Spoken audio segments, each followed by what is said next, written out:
From the BBC World Service, in association with ABC and Akashvani, this is Stumped. Hello, I'm Alison Mitchell and welcome to Stumped. With me from Sydney for the ABC is Jim Maxwell and Sunil Gupta is in Calcutta for Akashvani. Now, the Men's T20 World Cup gets underway next week, but it won't be featuring Bangladesh. They're boycotting the tournament after they'd asked the ICC to move their matches from India to Sri Lanka, the co-hosts, amid growing tensions between the two countries. The ICC said no, saying that there was no credible security threat. They've now replaced Bangladesh in the tournament with Scotland. Sunil, what has the reaction, first of all, been like in India to Bangladesh pulling out?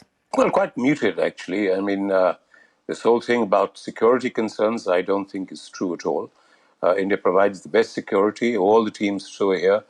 And, I just go back a few years to what happened across the border in Pakistan when the Sri Lankan team was attacked and a lot of teams didn't tour there. Now everybody's touring there, because they recognize that security is fine. In India, that has never, ever been a concern. So I don't know what they're talking about when they talk about security. Of course, it is unfortunate that they're not deciding to be in the World Cup because they are one of the top teams. But at the end of the day, it is to my mind, and this is purely my opinion, a political choice that they're making more than anything else. And I think you have given one of the reasons, the inputs why that took place, because of what happened for the IPL. But at the end of the day, I think to conflate the two by them, that was a bit over the top. I mean, you don't do something like that. You can argue both cases separately. But no, it's unfortunate. It really is unfortunate. And I think the reasons that they've given are not correct. Well, let's get into a little bit more depth on this and with the Bangladesh perspective. I've been speaking to Bangladesh cricket journalist Tauhid Qureshi, and I asked him what the reaction has been in Bangladesh. Initially, there was certainly a sense of emptiness, of sadness. I think as time's gone on, so yeah, I guess we've had a few days now to kind of process exactly what's happened. I think as time has gone on, there's increasingly a sense of frustration, maybe even kind of simmering anguish around the fact that Bangladesh aren't playing in the World Cup, really entirely for reasons that could have been avoided. And in terms of those reasons, we know that the Bangladesh Cricket Board have cited safety concerns, and this also came off the back of growing tensions between the two countries politically. And then cricket was brought into it, wasn't it, with Mustafizur Rahman, Bangladeshi pace bowler, being released from KKR, with the Indian Cricket Board simply saying that reason was due to recent developments and not giving any further elaboration. The Bangladesh government then banned broadcast of the IPL in the country. But in terms of the safety argument, the ICC have presented a case to the BCB, haven't they, to say, this is independent reviews as well as internal security reviews, to say all is fine. Have the Bangladesh Cricket Board presented any case back, that directly contravenes that to back up their reason for pulling out? I don't think, they've provided their own kind of security assessments of the situation in India for Bangladesh nationals, I suppose. I guess for me, yeah, the security concern issue, well, the rationale provided by the BCB around security became increasingly flimsy, more shaky as kind of time went on during those kind of discussions. I think from an initial standpoint, yes, it kind of made sense, i.e. if the BCCI, it was almost willfully vague, the BCCI statement in terms of why they withdrew Mustafizur Rahman from the IPL. There's been no further clarification, has there, since? There hasn't, no, and that's something that the BCB has specifically asked for as well. But no, there hasn't been. I think, yeah, initially it seemed to make sense. The BCB was saying, well, if the BCCI can't guarantee the security of one player within the IPL, then how can they guarantee the security of the whole team? And that was their perception, wasn't it? That they believed Mustafizur Rahman was withdrawn, or the narrative attached to it was because he wasn't able to be guaranteed security in India by the BCCI. That's the assumption that the BCB made in absence of any other kind of concrete reasoning. And, it's a fair assumption to make, really, I suppose, in the absence of anything else more concrete. But I think, as I say, as time went on, that kind of security concern rationale from the BCB's point of view became a bit more shaky. There were quite firm assessments, security assessments, risk assessments made by the ICC, and they presented the risk or the security risk to be not significant, essentially. But what I would say, I think there were several missteps by lots of different parties within this, and I think from the BCB's point of view, yes, you start negotiations or you start dialogue from the point of view of security at the very start of this. But I think the fact that no one was able to come to a compromise, there was never any discussion about middle ground, as far as I'm concerned, discussed either by the ICC or the BCB to have a constructive conversation about what might a middle ground compromise look like, what concessions could potentially be offered. It was always a very binary discussion around Bangladesh saying, no, we don't want to play in India, we want to play in Sri Lanka. And essentially the ICC kind of saying, well, no, that's not going to happen. And so the ICC would say it engaged with the BCB through, as they put it, multiple rounds of dialogue conducted in a transparent and constructive manner. But to your understanding, that was a binary discussion, is it, rather than looking at any and all possible solutions? That's my understanding. Yeah, I think the BCB head Amanul Islam at the end of all of this has kind of said that he found, I guess, the ICC to have acted in quite a high-handed kind of way around this, and certainly the BCCI, he said, were very uncommunicative as well. The end result was Bangladesh wanted to feature, but to play all their matches in Sri Lanka, simply away from India.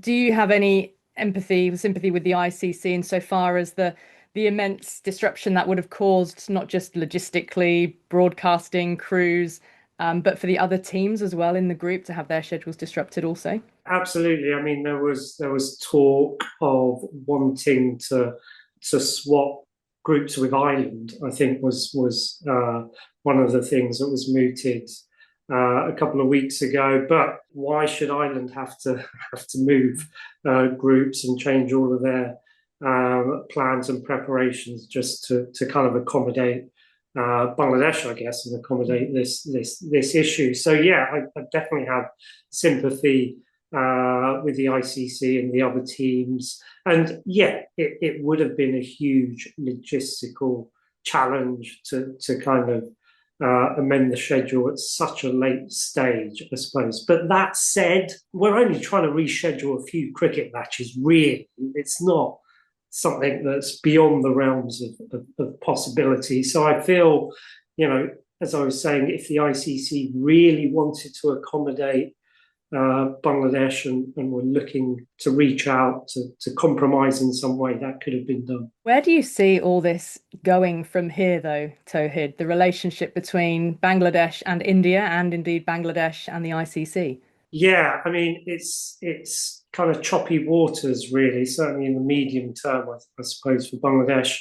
There's a few impacts around this. I guess my general sense is that Bangladesh cricket is a threat of being kind of marginalised, really, or further marginalised even, because if you look at a country like Bangladesh at the moment, they don't regularly play high-profile fixtures, matches against the likes of England, Australia, India. But this potentially could marginalise the cricket team further. There's talk of potential kind of penalties, maybe, and sanctions being placed on Bangladesh from the ICC around this as well. It's not a bright outlook. And then I guess the other impact is on the players, because yes, there will be a financial hit to the BCB in terms of lost revenue from not participating in the World Cup, but also there's a financial hit to players. The players' earning power, again, it's not at the same level of England players, Australian players, Indian players. So these tournaments really do matter to those players. And also from a player's point of view, if potentially Bangladesh players are now being frozen out of not only the IPL, but you think about Indian IPL ownership within other franchise tournaments around the world, the 100, for example, SA20 to name. If we're saying now that Bangladesh players, again, who aren't really overrepresented in those competitions as it is, but if we're saying they're going to be frozen out from those sorts of franchise opportunities as well, that's not a good situation. Well, that was Bangladesh cricket journalist Tauhid Qureshi. Jim, of course, it will be a huge loss to Bangladesh fans, to miss out on seeing their team playing in the World Cup. But what overall does world cricket lose from not having Bangladesh participate? There might be a bit of cash loss too because of the eyeballs that'll be missing in Bangladesh and the television deal. I think Amazon Prime is the main one is feeding it out. So there'll be a bit of loss of revenue, one would have thought, one way and another in that regard. It certainly devalues the tournament by having Bangladesh out and Scotland in, particularly with their lack of preparation and warning, as it were. If it had been a couple of months ago, they might be a little bit better prepared, but it's hard to see how well prepared they can be. So, yeah, it's a blow for the tournament, and it sounds like one of those muddling things that, dare I say it, Sunil, a bit better communication between the parties may have resolved it rather than people getting huffy and puffy and worried about loss of face and whatever else might be to sort it out. So I think it's hugely disappointing that Bangladesh aren't playing. Well, we've spoken about Bangladesh and their disappointments on missing out on the T20 World Cup for the men. But what about the team who have replaced them? Well, Scotland got the nod despite the fact that Jersey finished above them in European qualifiers. They were given the spot due to the fact that they're ranked at number 14 in the world, which makes them the highest ranked team today not to have qualified for the tournament. We'll get more into that in a bit, but it is a short notice call-up. So just how prepared are they? Well, I put that question to Cricket Scotland Chief Executive Trudi Lindblade. But first of all, she told me just how they're all feeling about the decision. I think it's a range of emotions, Alison, because we're absolutely delighted to have been invited, but it is certainly in unique and challenging circumstances. So you obviously let that excitement run ahead of you and think about what the possibilities can be, but also likewise, we know that we've got here in circumstances which is not how anybody or any sporting team wants to qualify for a World Cup. So I think it is we need to take a step back and reflect. But equally, we also need to look ahead and just focus on that World Cup opportunity we've been given. Do you have any sympathy for Bangladesh's players and their fans? We do have sympathy for the Bangladesh players and their fans because, as cricketers, you just want to play the game. But these are circumstances that are beyond our control. They are matters for the ICC and the BCB to work through. But when it comes to that, absolutely, we're human beings, so that empathy does come there. But, we do need to look forward at what's ahead of us, but also acknowledge we've got here in those unique and challenging circumstances. Do CEOs and chairs, Trudi, know in advance what might happen should a team, withdraw from a World Cup? Was there a protocol in place that led you to understand that, well, if this happens, we would be the next in line? Or is that something that was worked out sort of in the moment by the ICC? We made a very conscious decision that this was a matter for the ICC and the BCB to work through. So, and if Scotland was to be the team that would participate, that we would certainly accept an invitation. So we left that for the ICC to work through. So what we did after the board meeting on Wednesday, when we could see that there was a potential possibility that it may be another country that would have to replace Bangladesh, and Scotland was obviously a very strong candidate to do that. We started doing hypothetical scenario planning, the what if it was us, and we got the official word on Saturday morning that it would be Scotland. So, I think that's really important. This is unprecedented. The ICC have their protocols to go through, and we are just, as I said, very, very happy to accept the invitation. How prepared are the team, given this has come at such short notice? So the team have been in winter training, and certainly the reflections that we had post our qualifier in July last year has enabled us an opportunity to step back and reflect, and certainly put some changes in place to make sure that we do qualify for all our future tournaments. And sport, that's the beauty of sport, that it is so unpredictable, and the growth of associate cricket has been incredible. So in short, we are ready. We are ready to take this opportunity, but it comes with, talking to our head of performance, it comes with a little bit of pressure off. There is always pressure when you're competing on the global stage, but, we haven't had the same preparation as other teams. And so we are keen to get to India as soon as we can to make sure we start that acclimatisation process. First warm-up game is on the 2nd of Feb. We'd like to get there several days before then. So, yeah, we will be as prepared as we can be. What about the situation of getting visas? Because that can sometimes prove, a little problematic in terms of time, not least. Yeah, so that's probably the key things for us have always been, and certainly in our hypothetical planning, was flights and visas. So getting everybody out. Now, where we're based in the UK, we're lucky. We've got lots of departure ports from Glasgow to Edinburgh to London as well. So we can get people out relatively quickly, I think.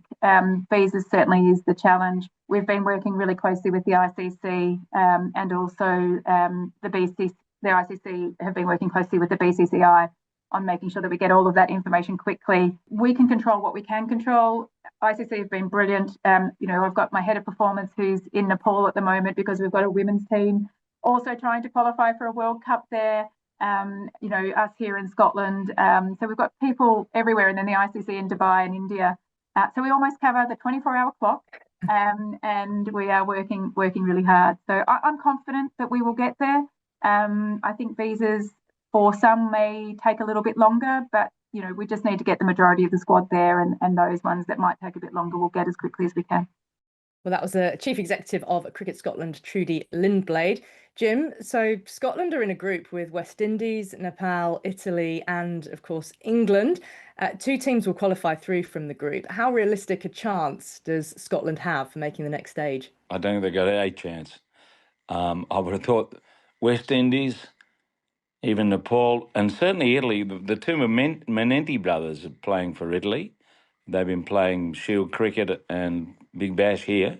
So all things considered, where they are on the pecking order, the quality of their team, their lack of preparation, I think they'll do well to win a game, unfortunately. Whereas Bangladesh could easily have qualified for the next round. They could have beaten the West Indies, maybe even England on an English bad day. But yes, so I don't think Scotland are going to be competitive. But that's the rub of the green, whatever. They're getting the opportunity. Let's see what they do with it. Well, that's all we've got time for on this week's Stumped, but it's also a significant goodbye to our producer, Charlotte Swift, who is leaving the BBC after producing Stumped for the last 3 years. Charlotte, we will miss you, and we wish you all the best for whatever comes next to you. But from Jim Maxwell and Sunil Gupta, and from me, we'll see all of you next week. Bye-bye.